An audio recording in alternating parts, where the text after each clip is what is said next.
Mesdames, Messieurs, bonjour et bienvenue sur enquêteplus.sn qui vous propose la revue de la presse sénégalaise de ce jour, de ce vendredi 4 août 2023, qui, comme le titre Vox Populi d'aujourd'hui, se préoccupe du casse-tête de Macky Sall face à une douzaine de candidats.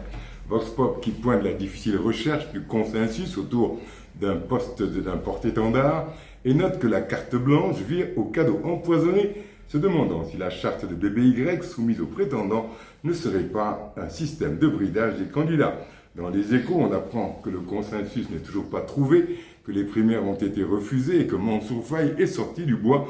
Les Échos qui laissent entendre que Macky Sall a fustigé la pléthore de candidats de l'APR et donné les exemples de Fala de Baldé et de Mme Aïssata Tall Sall. Pour Walf Adjiri, c'est un troublant suspense. Et pour enquête, à propos de cette recherche du candidat de Benno, c'est le douloureux accouchement, puisque selon enquête, la recherche du candidat idéal se révèle être une gageure et que les prétendants ont plaidé leur cause devant Macky Sall, Niasse et Aminata Mbengue Ndiaye, évoquant des primaires pour abandonner l'idée faute de temps.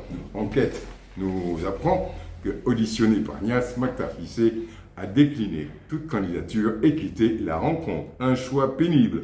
Titre Li Quotidien et pour l'Observateur, le titre choisi évoque une chaude rencontre au palais, poussant le président à ne plus pouvoir choisir. L'Observateur raconte la pléthore de 11 candidats et la déception des responsables de Benno, la plaidoirie de Mame Boye Diao contre l'hypocrisie et pour la protection de Macky Sall qui a donné un nouveau délai de 72 heures aux prétendants pour trouver un consensus. Pour la Tribune, Macky Sall veut sécuriser le choix Boun-Dionne et poursuit Macky maintient le suspense qui se poursuit au sein de BBY qui peine toujours à trouver un candidat à la présidentielle de 2024. L'urgence est aussi à la une des quotidiens et concerne l'attentat de Yarar qui a fait 7 officiels, 2 morts identifiés et 5 blessés graves répertoriés. Pour le Soleil, 12 suspects ont été appréhendés. 3 d'entre eux sont présumés avoir participé directement à l'attaque meurtrière de mardi dernier. Les arrestations ont eu lieu entre Yoff, Keur-Massar, Rufisque et Yeumbeul.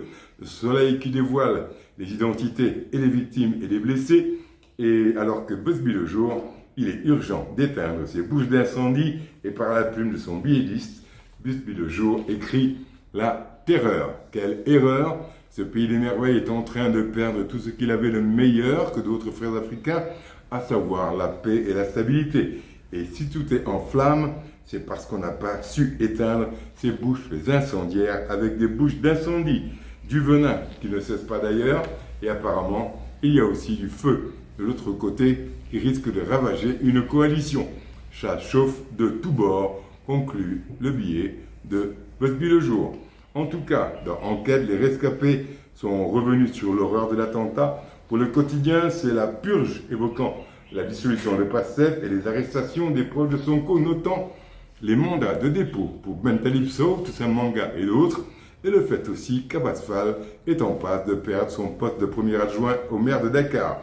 Le quotidien titre « Le gouvernement charge les patriotes », laissant entrevoir un Macky déterminé, et son billetiste du quotidien écrit que l'État sénégalais, dans ses relations avec le parti PASTEF, agit comme un gros tanker sur mer.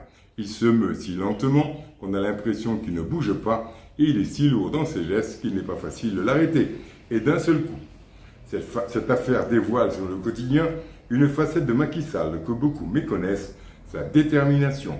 Il s'était juré de ne pas laisser impunies des tentatives de déstabilisation de l'État et il est en train de le confirmer.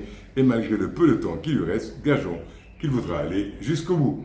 Ce qui est symbolisé par les propos d'Abdoukarim Fofana à Juan Branco, lui disant « Si vous avez le courage de défier un État, vous devez faire face et subir les conséquences. » Ce vendredi, c'est jour de gloire pour nos Lions du basket qui, après les débuts chaotiques de championnat d'Afrique, se sont qualifiés pour la finale. Enquête titre « Des Lions renversantes se hissent en finale ». Sud Quotidien titre que les Lions ont renversé les aigles et rejoignent le Nigeria.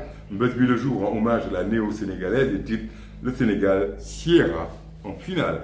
Ça titre Sénégal puissant si et le record évoque le réveil des Lions. Et pour la Tribune Sport, Sierra envoie le Sénégal en finale et l'Observateur titre God bless Sierra, écrivant que la néo-Lyon a survolé les débats et envoyé le Sénégal et son nouveau pays en finale. Je vous souhaite une bonne journée et vous donne rendez-vous demain, même endroit, même heure, même motif, même punition.